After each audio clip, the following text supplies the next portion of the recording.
Olá amigos, sejam bem-vindos a mais um vídeo do meu canal. Eu sou o Lucas Knaip e vamos falar sobre o Atlético Mineiro, que vence o Red Bull Bragantino por 2-1, né? Eu quero dar um destaque a esse jogo porque, vamos ser sinceros, né? O Atlético Mineiro quase joga fora 2 pontos hoje, né? Conseguiu abrir o placar cedo com o gol do Igor Gomes, um belo contra-ataque da equipe, né? E aí tem a expulsão do Sacha e o Atlético tem um jogador a mais. E eu acho que nesse momento o Atlético tinha que focar em marcar o segundo gol até para evitar qualquer tipo de susto que veio acontecer. O Red Bull Bragantino chegou a empatar o jogo. O Atlético acabou com o Natanael fazendo o gol da vitória, então venceu por 2-1. Mas assim, esse é o tipo de jogo que você não pode correr esse tipo de risco, né? Tipo, você tá jogando melhor, aí tem um jogador a mais, é para você controlar, matar o jogo. Como diria lá o Maestro Júnior, girar a faca, né? Não dá a oportunidade do seu adversário reagir. E o Atlético acabou dando isso com tantas chances desperdiçadas. E assim, eu acho que esse jogo você pode olhar o copo meio cheio para o Atlético Mineiro, no aspecto de que 2 gols com bola rolando, e dessa vez não foi numa falha do adversário como foi ali na Copa do Brasil, né? Não que isso tire o mérito, mas a verdade é que o Atlético estava um bom tempo sem marcar com bola rolando, estava dependendo, tipo, gol olímpico do Hulk, gol de falta do Hulk, enquanto o Palmeiras foram 2 no mesmo jogo, né? E assim, o Atlético Mineiro, ele não está fazendo uma grande temporada até agora, mas a maneira de corrigir o curso, a maneira de conseguir avançar é ajustando o time, conseguindo consertar esses problemas. E acho que a maior parte dos problemas do Atlético mora na fase ofensiva e não é por falta de qualidade, né? O time tem o Hulk, tem o Scarpa. Inclusive, a gente fica pegando no pé do Gustavo Scarpa, já fez uma partida absurda como lateral, de novo, né? Mais uma vez como lateral, tá improvisando, tapando o buraco do Arana, que tá machucado. E aí ele consegue mais uma grande partida, criou chance de novo, né?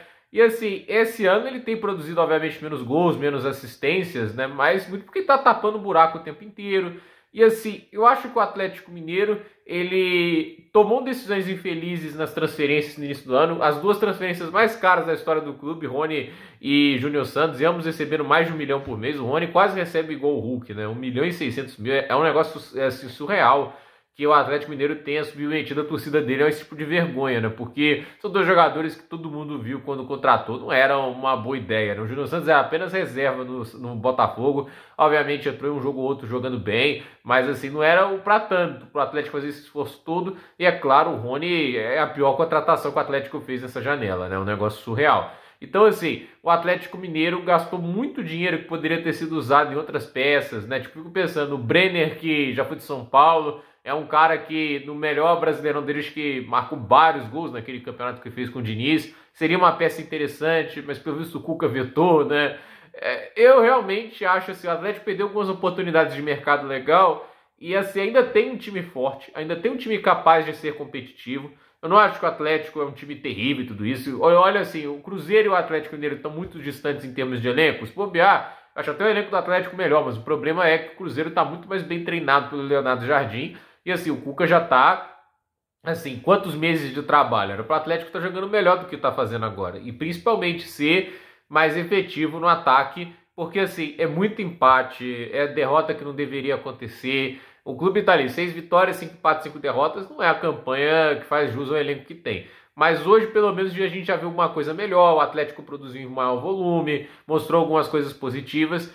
E assim, se o Atlético conseguir continuar numa crescente, se ele vive seu melhor momento no final da temporada, ótimo, porque ainda está vivo na Sul-Americana, é uma boa oportunidade de título, está vivo na Copa do Brasil, tem vantagem contra o Flamengo e agora vai decidir a vaga lá na Arena MRV. Vamos ver o que eles conseguem fazer. O Flamengo que não vem de boas partidas, não jogou bem contra o Atlético na Copa do Brasil e nem hoje contra o Ceará, empatando em 1-1. Então, vamos ver o que acontece. Mas sim, o Atlético Mineiro hoje é aquele negócio, teve bons momentos no jogo, mostrou qualidade em vários momentos da partida, mas ainda acho que falta controle de jogo, né? Isso também tem a ver com o meio campo. Hoje foi um elenco misto, depois os titulares acabaram entrando no segundo tempo, que é uma meio esquisita, né, de você preservar o elenco, mas foi o que o Cuca fez. E assim, eu acho que os destaques tem que ir para o Biel, que é um reforço que chegou para o Atlético Mineiro e assim, foi bem, deu assistência para o gol do Igor Gomes. O próprio Igor Gomes foi bem no jogo, marcou o gol. Ele é o jogador assim, que tem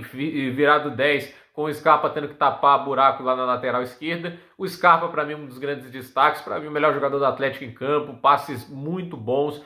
ele tem uma qualidade de passe assim que ninguém no Atlético tem, né? Tipo, esses lançamentos, a visão de jogo. É um jogador, assim, muito bom. Eu fico pensando, né? Imagina se o Scarpa tivesse um cara igual o Verratti ali para cabecear, né? Porque o Atlético carece de alguém forte no jogo aéreo. Se tivesse um Verratti ali, seria fantástico, né? E assim, é um jogo que o Everson também tem que fazer algumas intervenções cruciais. E o Atlético consegue 3 pontos mais suados do que deveria, mas 3 pontos são 3 pontos. E uma nota, obviamente, para o uniforme que o Atlético usou hoje, né?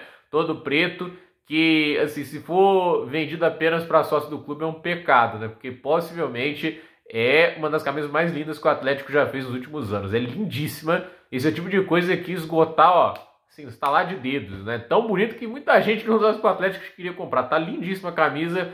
Tomara que jogue mais vezes com ela, porque realmente me impressionou, né? Foi uma das melhores camisas. Eu acho que o Atlético tem que jogar mais de preto também, né? Faz tempo ali que eles ficam usando umas camisas secundárias só branca e tudo isso, mas é aquele negócio, já teve camisas pretas muito bonitas e essa talvez seja a minha favorita de todas. Então, gente, por esse vídeo é isso. Dúvida nos comentários, deixe seu like, se inscreva no canal, compartilhe esse vídeo e até o próximo vídeo.